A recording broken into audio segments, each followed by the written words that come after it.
सबको screen show हो रही है? यस तो ये ना हमारा सिलेबस था बेटा, ये मैंने शेयर भी कर रखा है, नहीं कर मैं दोबारा कर दूंगा। ठीक है, तो पहली यूनिट थी हमारी डीसी यूनिट। ठीक है, तो इसमें मैंने इंट्रोडक्शन करा दिया, मैश नोडल करा दिया, सुपरपोजिशन थ्योरम पढ़ ली, थेनविन पढ़ ली, नॉर्टन पढ़ ली, रेसिप्रोसिटी पढ़ ली, मैक्सिमम पावर ट्रांसफर थ्योरम पढ़ ली, मिलीमैन पढ़ ली। ठीक है, सिर्फ एक टॉपिक मैंने छोड़ दिया है, स्टार डेल्टा ट्रांसफॉर्मेशन और एप्लीकेशन। क्यों छोड़ दिया? वो इसलिए छोड़ दिया बेटा, ये सेम टॉपिक हमें सेकंड यूनिट में भी पढ़ना है। सेकंड यूनिट में हमारा टॉपिक आएगा 3 फेज स्टार डेल्टा कनेक्शन।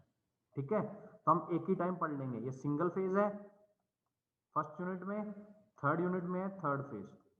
ठीक है, तो दोनों टॉपिक में एक ही साथ कराऊंगा, इसलिए हम इस टॉपिक को कब पढ़ेंगे? सेकंड में। इतना समझ में आया सबको? Yes sir. तो हमारी फर्स्ट यूनिट खत्म हो गई है, एक टॉपिक को छोड़ के। वो टॉपिक इसलिए लीव किया गया है ताकि सेकंड टॉपिक में वो इकट्ठा कंबाइन है ना वो टॉपिक, तो वहीं पढ़ लेंगे एक साथ। इतना समझ में आया? अच्छा, नेक्स्ट देखो। Okay sir. Yes sir. अब नेक्स्ट देखो, आज हमें स्टार्ट करनी हमारी सेकंड यूनिट एसी सर्किट। तो सेकंड यूनिट में ना कुछ क्वेश्चंस हैं जो हम लोगों को खुद पढ़ने हैं। मैं बताऊंगा कैसे। देखो बेटा, जैसे कि सबसे पहला वर्ड आता है फेजर डायग्राम। तो फेजर डायग्राम हमने पढ़ा हुआ है ना, फिजिक्स में एक चैप्टर था पूरा पूरा। कौन सा चैप्टर था जिसमें हम लोगों ने RLC सब कुछ पढ़ा था? एसी। एसी 7 चैप्टर था, चैप्टर नंबर 7 ऑल्टरनेटिंग करंट ही था। हाँ, एसी था Yes, sir. 7, chapter number 7 RLC। अब ध्यान से समझना, हमने इसमें क्या किया था, हमने पहले पढ़ा कि फेजर डायग्राम होता क्या है। ठीक है, तो फेजर डायग्राम क्या होता था बेटा? Yes. याद होगा क्या होता है फेजर डायग्राम? सर वो शो करता था फेज रिलेशन बिटवीन टू और मोर साइन वेव्स जिनकी फ्रीक्वेंसी सेम होती थी। जिनकी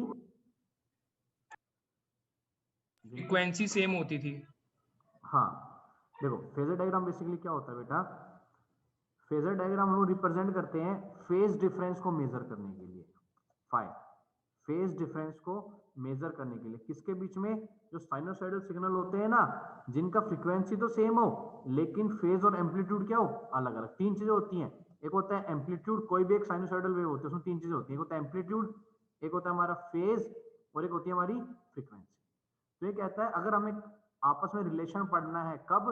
जब हमारा एम्पलीट्यूड बार बार चेंज हो रहा है, फेज भी चेंज हो रहा है, लेकिन फ्रीक्वेंसी क्या रह रही है? सेम। तो उसे हम लोग क्या कहते थे? Phasor diagram. ठीक है, अब जब हम फेजर डायग्राम पढ़ते थे तो उस समय हम लोगों ने क्या पढ़ा था? सबसे पहला एलिमेंट हमारा आया था आर। ध्यान से समझना बेटा, पहला जो हमारा डायग्राम था, पहली जो चीज आती है आर। तो हमने क्या किया था, हमने एक सर्किट डायग्राम लिया, ये मैंने एक सर्किट डायग्राम लिया, इसमें खाली मैंने क्या लगा दिया? रेजिस्टेंस, बस। तो हमने इसका क्या पढ़ा था? फेजर डायग्राम निकाल के पढ़ा था, एक्सप्रेशन एक छोटा सा पढ़ा था, याद है? तो वो एक्सप्रेशन से हमें क्या पता लगा था? हमें ये पता लगा था कि अगर सिर्फ रेजिस्टेंस है तो उस केस में जो हमारी वोल्टेज और जो करंट होता है, या ईएमएफ बोल लो, एक ही बात है, ईएमएफ या फिर जो करंट होता है, वो दोनों किस फेज में होते हैं? सेम फेज में। याद आया बेटा? Yes sir. सेकंड केस हमने पढ़ा था हमारा इंडक्टर वाला। सेकंड केस कौन सा पढ़ा था? इंडक्टर वाला। इंडक्टर के केस में क्या पता लगा था कि इन दोनों के बीच में कितना डिग्री होता है? 90 डिग्री, है ना? आगे कौन होता है 90 डिग्री? वोल्टेज होते सर। हाँ, वोल्टेज आगे होती है 90 डिग्री। और जब हमने कैपेसिटर का पढ़ा था तो उसमें क्या होता है? करंट 90 डिग्री आगे होता है। ऐसे किया था ना? उसके बाद 12th में पेपर में भी सवाल आया होगा। Yes sir. थर्ड हमने पढ़ा था आर एल सी को एक साथ पढ़ा था बेटा, याद आया? फिर हमने पढ़ा था phasor diagram for RLC circuit. ठीक है, तो देखो अब इसमें क्या है बेटा, इसमें ये है कि कुछ चीजें ना डिट्टो सेम है, बस एक्सप्रेशन अलग है। क्यों एक्सप्रेशन अलग है? ये सब हमने ना पहले पढ़ रखा है आप लोगों ने 12th में, सब कुछ। ये मुझे भी पढ़ाना है दोबारा, लेकिन मैं क्यों नहीं पढ़ा रहा? क्योंकि अब जो हमारे सिलेबस में है ना, वो क्या है? यूजिंग जे नोटेशन। जे की टर्म्स में अब हमें निकालनी है सारी चीजें। जो हम लोग पहले निकाला था ना आरएलसी इंपीडेंस का फॉर्मूला, कुछ ऐसे करके आया हुआ ना, Z इज इक्वल टू क्या आया था? आर क्या था मैं भूल गया, omega L minus omega C का स्क्वायर क्या होता था, एक सेकंड रुको।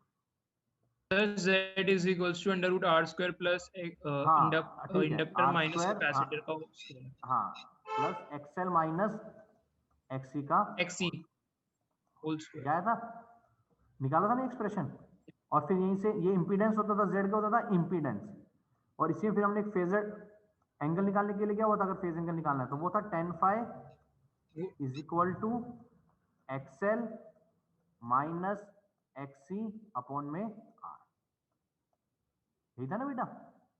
Yes sir.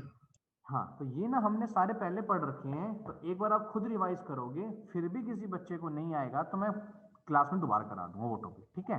ये सारे टॉपिक्स में भी लिखवाऊंगा, जो जो क्वेश्चन लिखवाऊंगा मैं 6-7, ये खुद करने हैं हमने सारे क्वेश्चन, क्यों, क्योंकि ये ऑलरेडी हमने बेसिक पढ़ रखा है, अब ये दोबारा भी करने हैं, लेकिन जब दोबारा करेंगे ना तो कुछ चीजें उसमें चेंज हो जाएंगी। क्यों चेंज हो जाएंगी, क्योंकि अब हमें पढ़ना है यूजिंग जे, जे की फॉर्म में अब हमें निकालना है, तो ताकि चीजें और अच्छे से क्लियर हो जाएं, इसलिए हम पहले पुरानी चीजों को पढ़ेंगे, फिर जे के साथ मैं कराऊंगा।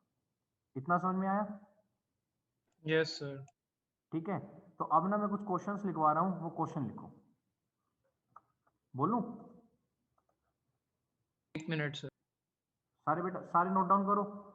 और क्लास का सीआर कौन है, मान्या थी, कौन था मैं भूल गया बेटा, मान्य है ना, यस सर। मान्य बेटा आप एक पेज पे क्वेश्चन लिखोगे और ये सारे क्वेश्चन फिर मुझे शेयर करोगे एक बार, ठीक है। Okay sir. मुझे भी शेयर करना और जो ग्रुप है उसमें भी डाल देना, या ग्रुप में डाल देना, मैं वहीं से देख लूंगा। जो ओके आप जिस सर। पेज पे लिख रहे हो ना उस पेज की पिक शेयर कर देना ग्रुप में, ठीक है। लिखो बेटा पहला question, explain explain phasor diagram, explain phasor diagram. साथ में मैं मार्क्स भी लिखवा रहा हूं, मार्क्स इसलिए लिखवा रहा हूं आपको पता लग जाएगा मार्क्स के हिसाब से आपको कितना बड़ा पढ़ना है या कितना बड़ा लिखना है, ठीक है बेटा। फेजर डायग्राम लिख लिया, लिख लिया बेटा सबने। Yes sir. Second question, phasor diagram for phasor diagram for circuit having resistance only, having resistance only, वो सर्किट जिसमें खाली क्या है, रेजिस्टेंस है। इसका एक छोटा सा एक्सप्रेशन होता है बेटा, पूरा वो करना है, 7th चैप्टर में एसी में फिजिक्स में दे रखा, आप लोगों ने सबने पढ़ा भी होगा, फिर भी किसी को नहीं आएगा तो मुझसे पूछ लेना, मैं करा दूंगा नेक्स्ट क्लास में, ठीक है। वैसे तो आ जाएगा, बहुत सिंपल है। लिख लिया। थर्ड क्वेश्चन, थर्ड क्वेश्चन बोलूं, यस यस सर। सर बोलिए। Phasor diagram, phasor diagram of the circuit having only inductor, only inductor, only inductor। Sir please repeat कर दीजिए। Phasor diagram, phasor diagram of the circuit having only inductor,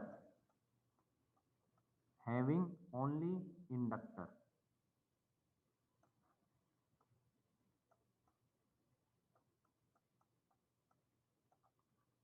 ठीक है बेटा।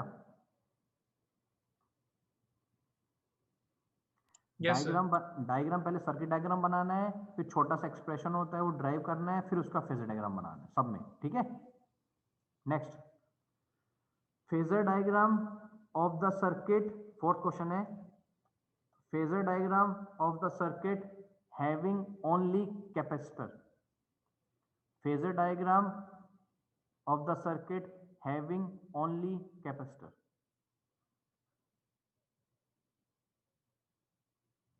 having only capacitor, having only capacitor।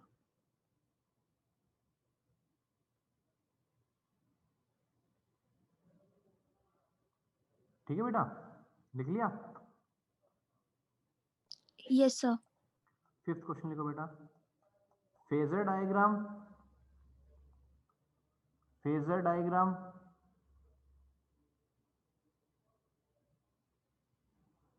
Phasor diagram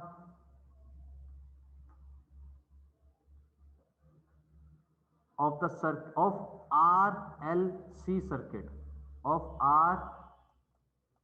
RLC circuit, मतलब कौन सा circuit जिसमें तीनों चीजें कंबाइन होंगी, इंडक्टर भी है, कैपेसिटर भी है और रेजिस्टेंस भी है।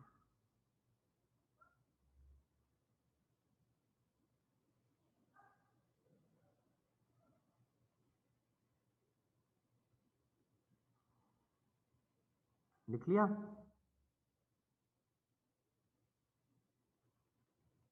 Yes, sir.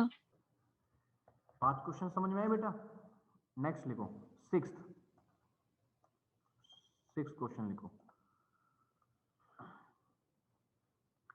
Find the average power over an AC circuit. Find the average power over या of a AC circuit. Average power of a AC circuit.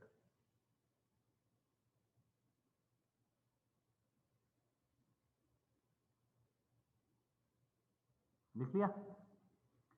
Average power निकालनी है किसकी? AC सर्किट की। एवरेज पावर निकालनी है AC circuit की। अच्छा बेटा, इसमें एक चीज ध्यान देना। क्या ध्यान देना है इसमें ये चीज देनी है कि जब हम लोग अगर AC साइकिल पे एवरेज निकालते हैं तो कितनी आती है एवरेज? अगर कोई भी एक सिग्नल है, ये हमारा एक सिग्नल था साइनोसॉइडल, ठीक है बेटा, ये ऐसे ये जा रहा था 0 से लेके यहां तक जा रहा है, ये हमने मान लिया T टाइम तक जा रहा है, तो कितनी होती है इसमें एवरेज? 0 0. हाँ, वो कैंसिल आउट कर जाती थी। तो हम लोग क्या करते थे फिर? अब एवरेज तो हमें निकालनी पड़ेगी ना, तो हम लोग एवरेज कहाँ निकालते थे? 0 से लेके, जब इंटीग्रेट करेंगे कहां से कहां करेंगे? 0 से T/2 तक। याद आया? Yes sir. पूरी साइकिल के लिए हमेशा क्या होती है? 0। तो पूरी साइकिल पे तो एवरेज निकलेगी नहीं, तो हमने क्या किया था? हाफ साइकिल पे कैलकुलेट की थी उसकी, 0 से T/2। ठीक है बेटा, याद यस आया? सर। अच्छा, नेक्स्ट देखो, 7th क्वेश्चन लिखो। Energy, 7th, energy stored in resistance, energy stored in resistance। ये फर्स्ट पार्ट है 7th क्वेश्चन का, एनर्जी स्टोर्ड इन रेजिस्टेंस। ठीक है बेटा? Second part, energy stored in inductor, energy store in inductor.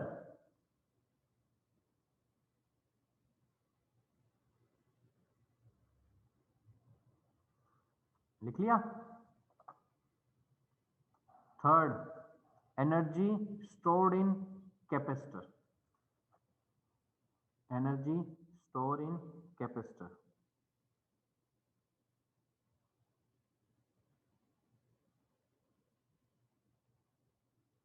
Energy store in capacitor.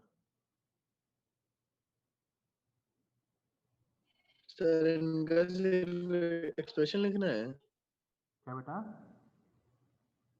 नहीं, इनका expression drive करना है, हमने को आना चाहिए। एक्सप्रेशन है ना इन सबका? अच्छा इसको ड्राइव। हाँ, ड्राइव करना है बेटा। सिर्फ पहले क्वेश्चन 2 मार्क्स का था, बाकी सारे क्वेश्चन 5 मार्क्स के हिसाब से करने हैं। ठीक है, मतलब एक्सप्रेशन ड्राइव करना है।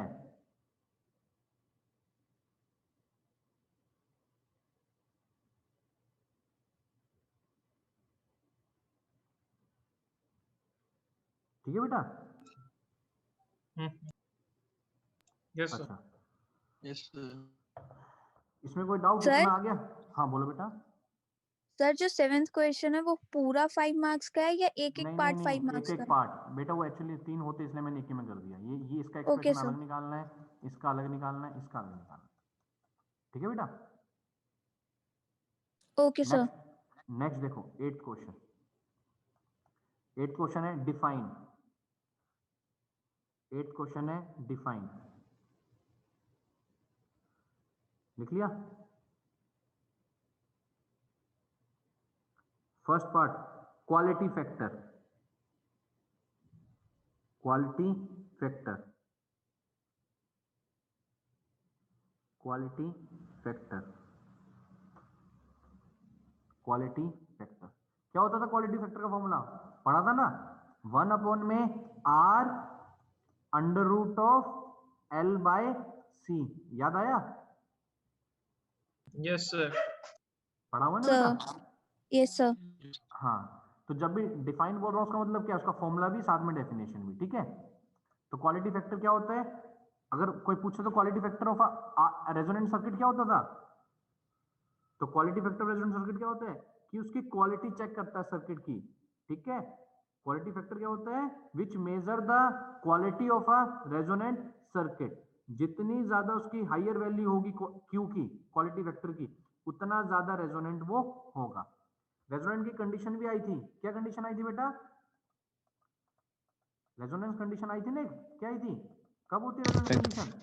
XL equal to is XC equal पे। to XC पे, when XL is equal to XC। तो जो हमारा फॉर्मूला था इंपीडेंस का, Z is equal to under root of R plus R square plus XL minus XL XC. Minus XC का whole square, है ना? R का स्क्वायर प्लस XL। अच्छा, अब ये जैसी वैल्यू डालेंगे तो ये वैल्यू क्या हो गई थी? अगर XL और XC 0 है तो ये वैल्यू क्या हो गई थी? 0, है ना? अगर XL और यस XC बराबर है तो वैल्यू 0 हो गई थी। तो Z हमारा किसके बराबर आ गया था? R के बराबर, याद आया?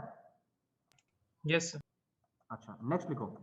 सेकंड, फर्स्ट हो गया हमारा quality factor, second resonant frequency निकाली थी ये भी। रेजोनेंट फ्रीक्वेंसी इसी कंडीशन के ऊपर आई थी कि रेजोनेंट फ्रीक्वेंसी कब यस होती है? रेजोनेंट फ्रीक्वेंसी होती है जब हमारा XL किसके बराबर हो जाता है? XC के। तो XL का क्या फॉर्मूला बनता था? 2 pi nu L।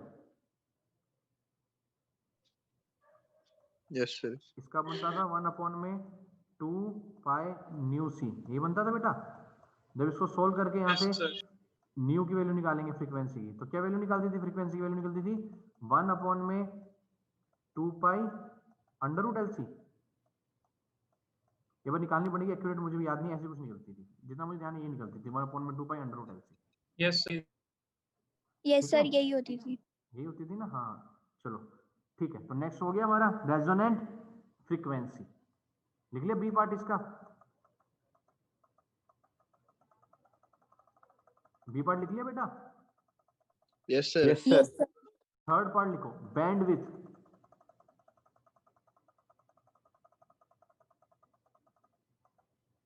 Third part लिखो, बैंडविड्थ। थर्ड पार्ट क्या है सर? बैंडविड्थ बेटा, बैंडविड्थ ओके। क्या होती है? बैंडविड्थ पढ़ा ही नहीं पढ़ा अभी तक? सर वो फ्रीक्वेंसी की रेंज होती थी ना ग्राफ में, ऐसे कुछ मतलब फ्रीक्वेंसी की रेंज नहीं, और कोई? ऐसे। देखो बेटा, बैंडविड्थ होती है हमेशा ना, कभी भी कोई चीज हो उसका फॉर्मूला ध्यान रखना चाहिए। फॉर्मूला ध्यान रखा ना, अपने आप समझ में आएगी। बैंडविड्थ क्या होती है? बैंडविड्थ होती है रेजोनेंट फ्रीक्वेंसी, रेजोनेंट फ्रीक्वेंसी हमने निकाल ली अभी, डिवाइड बाय क्वालिटी फैक्टर। अगर जो अभी हमने रेजोनेंट फ्रीक्वेंसी निकाली थी ना और क्वालिटी फैक्टर निकाला है, अगर मैं उन दोनों की जो रेशियो होती है वो हमारी क्या होती है? क्वालिटी, सॉरी वो क्या होती है? रेशियो, वो होती है बैंडविड्थ। तो बैंडविड्थ बेसिकली होता क्या है? एक रेंज होती है जहां पे वो गुड क्वालिटी शो कर रहा है। क्वालिटी फैक्टर क्या शो कर रहा था? कि कहां तक उसकी वैल्यू गुड, मतलब बढ़िया क्वालिटी देगा हमें सर्किट। तो जो बढ़िया क्वालिटी की जो रेंज होती है ना, उसे हम लोग कहते हैं बैंडविड्थ। कैसे निकालते हैं? Bandwidth is defined as the ratio of the resonant frequency to the quality factor.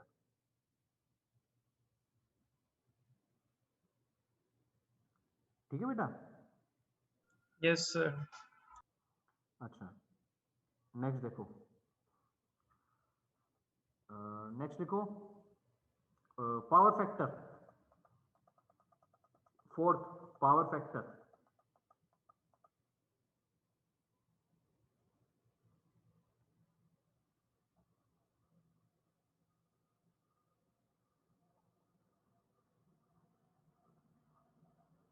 Power factor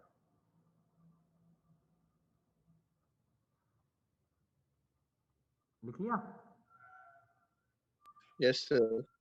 अच्छा, अब दोबारा देखो, फर्स्ट पार्ट क्या था, फर्स्ट क्या बोला था मैंने सबसे पहले, quality, then resonant frequency, then bandwidth, fourth क्या बोला था बेटा, power factor. Yes sir. Yes sir. हाँ, और लास्ट वाला लिखो complex power, fifth complex power.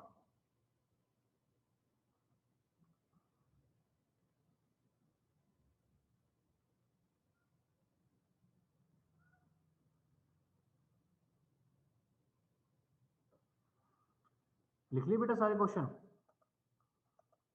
Yes yes sir. Sir. Yes sir. अब लिखो लास्ट क्वेश्चन जो हमारे पेपर में आएगा। ये सब एक रिवीजन के लिए था। अब जो पेपर में आएंगे वो कौन से आएंगे, मैंने बताया था ना, जे नोटेशन के साथ आएंगे सारे। तो जब हम लोग ये सब कर लेंगे तो जे नोटेशन इजीली समझ में आ जाएगा। ठीक है, तो अब एक 9th क्वेश्चन लिखो, series and parallel resonance RLC circuit, series and parallel resonant circuit.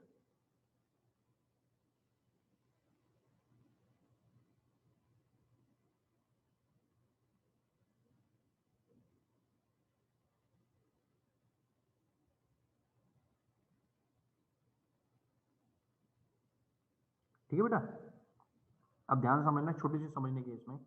तो पहले हम बात करते हैं सीरीज की। सीरीज रेजोनेंस सर्किट किसका, RLC का। ठीक है बेटा, तो ये कहता है, हमें पता है कि कोई भी रेजोनेंट सर्किट होता है, एक रेजोनेंट सर्किट है, वो R के बराबर होता है। Z हमारा R के बराबर हो जाता है। किस केस में होता है, रेजोनेंस में। हाँ, कब, जब ओमेगा L किसके बराबर हो जाता है, ओमेगा 1/4। है, ओमेगा L ओमेगा C के बराबर हो जाएगा। तो ये कहते हैं उस केस में हमारा रेजोनेंट कंडीशन आ जाती है। तो कोई भी जो सीरीज रेजोनेंट सर्किट होता है वो एक रेजिस्टेंस की तरह बिहेव करता है। कब, रेजिस्टेंस रेजोनेंट फ्रीक्वेंसी के ऊपर। ठीक है, तो उसका मतलब क्या है, इसका मतलब ये है कि हमारा जो रिएक्टिव कंपोनेंट होता है वो कैंसिल आउट हो जाता है। एक्सएल और एक्सी, जो हमारे फॉर्मूले में एक्सएल और एक्सी थे, वो दोनों क्या हो गए, रिमूव हो गए। खाली हमारे फॉर्मूले में क्या बच गया, इंपेडेंस के फॉर्मूले में खाली हमारा बच गया आर। हाँ, खाली हमारा क्या बच गया, इंपेडेंस के फॉर्मूले में आर। एक्सएल और एक्सी हमारे रिमूव हो जाते हैं। तो कहते हैं जब हमारे एक्सएल और एक्सी रिमूव हो गए तो जेड की वैल्यू क्या होगी, मैक्सिमम होगी, मिनिमम होगी। अब क्या होगी बेटा, मिनिमम होगी। Minimum minimum. होगी, क्योंकि एक बार तो एक्सएल माइनस एक्सी कुछ तो वैल्यू आती होगी ना। अब वो वैल्यू बिल्कुल ही हट गई, जीरो हो गई, तो इसका मतलब क्या हो गया, मिनिमम। तो कहता है जैसे ही मैं सीरीज में लगाता हूं resonance circuit, RLC circuit, series resonance की बात करता हूं, तो वहां पे हमें क्या मिलती है, मिनिमम वैल्यू। क्यों मिलती है, क्योंकि उस केस में हमारा एक्सएल और एक्सी क्या हो जाता है, बराबर हो जाता है। तो वो एक्सएल माइनस एक्सी जीरो हो गया, पूरा पार्ट हट गया, इंपीडेंस खाली किसके बराबर बचता है, रेजिस्टेंस के बराबर। इतना समझ में आया। तो जो हमारा इंपीडेंस होगा रेजोनेंस पे, अब वो क्या हो गया, मिनिमम हो गया। कब, जब मैं सीरीज की बात कर रहा हूं। अच्छा, अब एक चीज और समझना इसी में। अब वो कहता है अगर मेरी जो रेजोनेंट फ्रीक्वेंसी है, ये मेरी रेजोनेंट फ्रीक्वेंसी थी, कहता है अगर जो मेरी रेजोनेंट फ्रीक्वेंसी है, तो जो सीरीज रेजोनेंट सर्किट जो होता है ना, वो कैपेसिटिव की तरह काम करेगा। अगर मेरी रेजोनेंट फ्रीक्वेंसी कम होती है, बिलो हो जाती है, अगर मेरी रेजोनेंट फ्रीक्वेंसी इंपीडेंस से बिलो हो जाती है, किससे कंपेयर कर रहे हैं हम लोग, जेड से कंपेयर कर रहे हैं बेटा। ठीक है, तो अगर मेरी रेजोनेंट फ्रीक्वेंसी उससे कम हो जाती है तो कैसे काम करेगा, ओनली कैपेसिटिव। ठीक है, फिर वो कहता है, अच्छा लिखो, एक स्टार डाल के एक लाइन लिखो सारे, ताकि याद रहे तुम्हें, मैं लिखवाई देता हूँ। एक लाइन लिखो, at resonance series resonant circuit eight, लिख रहे हो ना सारे, नोट डाउन कर रहे हो,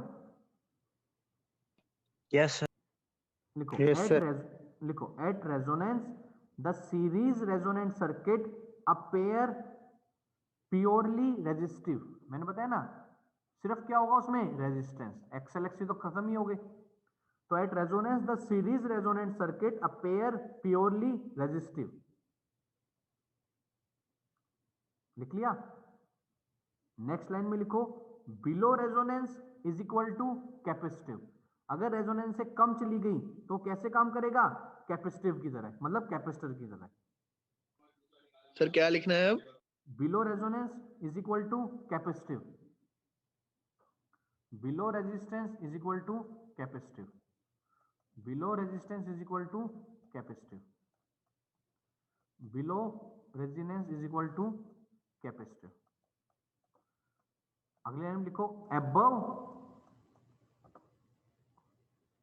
resonance is equal to inductive.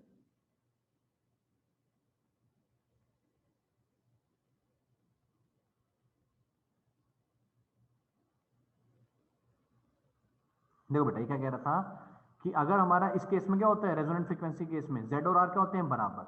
उसने कहा लेकिन अगर हमारी जो रेजोनेटिंग फ्रीक्वेंसी थी, अगर मैं उसको कम कर दूं जेड से, रेजोनेंट फ्रीक्वेंसी को कम कर दूं किससे, जेड से, इंपीडेंस से, तो उस केस में हमारा जो इंपीडेंस है वो क्या हो जाएगा, प्योरली कैपेसिटिव हो जाएगा। और अगर मैं इसको बढ़ा दूं, रेजोनेंट फ्रीक्वेंसी को जेड से ऊपर कर दूं, बढ़ा दूं, तो उस केस में क्या हो जाएगा, हमारा इंपीडेंस प्योरली इंडक्टिव हो जाएगा। और अगर हमारा केस है रेजोनेंट फ्रीक्वेंसी वाला, रेजोनेंट फ्रीक्वेंसी का केस क्या होता है, omega L is equal to omega C, तो उस केस में हमारा जेड किसके बराबर होता है, प्योरली रेजिस्टिव के बराबर। इतना समझ में आया? देखो बेटा ये बेसिकली क्या कह रहा था कि जैसे मैंने एक क्वेश्चन लिखवाया था, मैंने आपको फर्स्ट क्वेश्चन क्या लिखवाया था कि हमें फेजर डायग्राम बनाना है ना। फर्स्ट पार्ट में किसका था, इंडिविजुअली आर का था, सेकेंड पार्ट में इंडिविजुअली एल का था, थर्ड पार्ट में इंडिविजुअली सी का था, और फिर एक साथ था आर एल सी का। यही क्वेश्चन थे ना, यही क्वेश्चन थे। Yes sir. हाँ, तो ये जो तीनों पार्ट थे सिंगल वाले, ये पार्ट किसके हो गए, सीरीज रेजोनेंट सर्किट के। समझ रहे हो, सीरीज रेजोनेंट सर्किट के कैसे हुए कि अगर हमारा, हम लोग बात करें रेजोनेंट फ्रीक्वेंसी के केस में, तो रेजोनेंट फ्रीक्वेंसी के केस में हमारा सर्किट कैसे काम करेगा, ओनली रेजिस्टिव। ठीक है। सेकंड, अगर मैंने उसको बड़ा बिलो कर दिया, हमारा जो Z को मैंने रेजोनेंट फ्रीक्वेंसी से कम कर दिया, तो कैसे काम करेगा, कैपेसिटिव।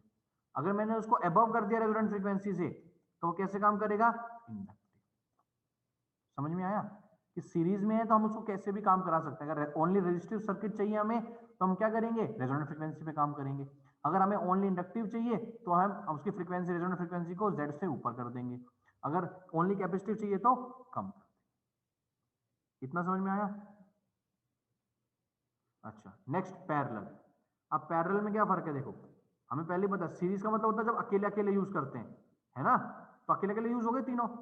अब नेक्स्ट है पैरेलल रेजोनेंस सर्किट। तो पैरेलल का मतलब क्या हो गया, जब उन तीनों को क्या करेंगे, एक साथ यूज करेंगे। ठीक है बेटा, समझ में आया? सीरीज का समझ में आ गया था। अब पैरेलल की बात करूं अगर मैं, पैरेलल रेजोनेंट सर्किट का मतलब क्या है, आर एल सी, तीनों का मैं एक साथ यूज कर रहा हूं। जब तीनों को एक साथ यूज करूंगा तो Z का फॉर्मूला क्या बन रहा था हमारा, अंडर रूट ऑफ आर का square plus XL minus XC का स्क्वायर।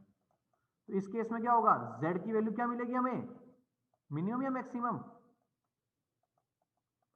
क्या मिल जाएगी Z की वैल्यू, मैक्सिमम। मैक्सिमम। सीरीज में क्या मिल रही थी, मिनिमम। इतना समझ में आया?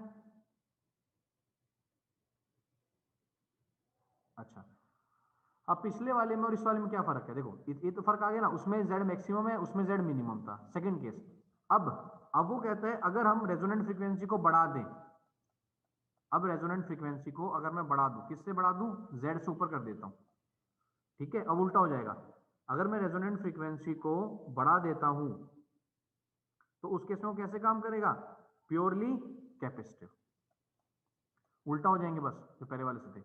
और अगर मैं रेजोनेंट फ्रीक्वेंसी को Z से कम कर देता हूं तो ये कैसे काम करेगा, प्योरली इंडक्टिव। इतना समझ में आया? अब कैसे करेगा, देखो इसी चीज को अगर मैं और एक्सप्लेन करूं तो जो हमारा फॉर्मूला होता है बेटा, Z is equal to R का square plus XL minus XC का होल स्क्वायर, यही था ना। तो वो कहता है अगर मेरे को प्योरली मान लो इंडक्टिव बनाना है, तो जैसे मैं उस वैल्यू को बढ़ाऊंगा ना, अगर मैं हमारे रेजोनेंट फ्रीक्वेंसी को इंक्रीज करूंगा तो उस केस में हमारी ये जो वैल्यू है छोटी होती चली जाएगी, तो ये क्या हो जाएगी कुछ देर बाद, जीरो। तो खाली क्या फॉर्मूला बच जाएगा, आर एल प्लस एक्सएल का स्क्वायर, यही बचेगा। तो आर एल प्लस एक्सएल बच रहा है, जेड की वैल्यू, उसका मतलब कैसे काम कर रहा है, प्योरली। ये किसका फॉर्मूला होता है, इंडक्टिव का। तो कैसे काम करेगा, प्योरली इंडक्टिव का। जैसे ही मैं मेरी रेजोनेंट फ्रीक्वेंसी को कम कर दूंगा z से, तो उस केस में क्या होता है हमारा x से धीरे धीरे मूव करना स्टार्ट हो जाएगा, नेग्लिजिबल हो जाएगा, जीरो हो जाएगा। तो हमारा z किसके बराबर आ गया, r का स्क्वायर प्लस xl का स्क्वायर। इसका मतलब क्या हो गया, ये कौन सा सर्किट हो गया हमारा, प्योरली इंडक्टिव। इतना समझ में आया? Yes sir. तो जो हमारा लास्ट क्वेश्चन है बेटा 9th वाला, वो क्वेश्चन है, लिखो एक्सप्लेन 9th क्वेश्चन है जो, लिखो explain resonance of RLC circuit. Explain resonance of RLC circuit. First part in series, second part in parallel. In series, second part in parallel. इसमें कोई डाउट किसी को?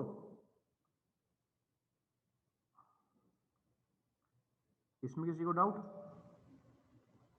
अच्छा, अब एक बात बताओ, ये 9 क्वेश्चन कब तक करोगे? ये 9 क्वेश्चन कब तक करोगे बेटा? अपनी मर्जी से बता दो। सर कल परसों तक। संडे तक कर सैटरडे लेंगे? तक सर। चलो ये वीक पूरा दे देते हैं, ठीक है? तो हम क्या सर करेंगे, सर मंडे को सबमिट कर देंगे आपको सारे क्वेश्चंस। ठीक है बेटा, मंडे तक मैं वैसे गूगल उस पर बना दूंगा, ठीक है? आपके पास वो आ जाएगा, वहां पे जाके अपने अपनी PDF बना के अपने वहां डालने। सर ये शीट्स पे और सर करने हैं क्या? क्लासरूम पे आपने एक और असाइनमेंट दिया था। हाँ, शीट्स पे करना बेटा ये, ठीक है? सर क्लासरूम पे आपने एक असाइनमेंट भेजा था उसका, जिसका आज ड्यू डेट आज ही है। कौन से वाला बेटा? भेज सर रखा है अभी क्या आपने भेजा असाइनमेंट था आपने? नॉर्टन थ्योरम अभी एक थेवेनिन। असाइनमेंट आया है। आज, हाँ आज लास्ट डेट है ना उसकी, आज तक अपलोड कर सर देना बेटा, आज ही अपलोड किया आपने। हाँ आज कर देना, हो जाएगा, कल तक नहीं होगा, आज हो जाएगा, आज लास्ट डेट डाली हुई है मैंने उसकी, कल अपलोड करोगे तो नहीं होगा, आज हो जाएगा उसका, ठीक है बेटा? Okay sir.